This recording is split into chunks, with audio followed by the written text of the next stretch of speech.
Sa mundo ng panitikan, kapayapaan niladaan. Sa bawat kwento at tula, pag-ibig at sayang dala.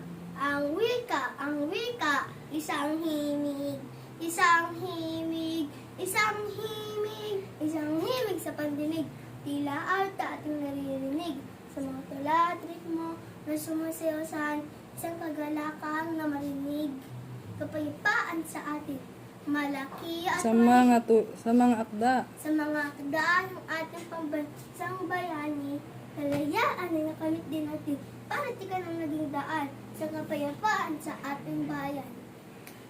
Malaki. Malaki at maliit man na hindi pagkakaunawaan sa tapat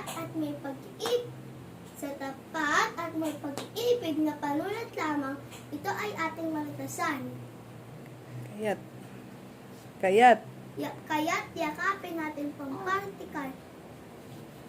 Kaya't yakapin natin tong panitikan ng bukas sa puso at isipan. Sa gitna ng kaguluhan, magiging susi sa kapayapaan. Panitikan, tulong mo sa kapayapaan.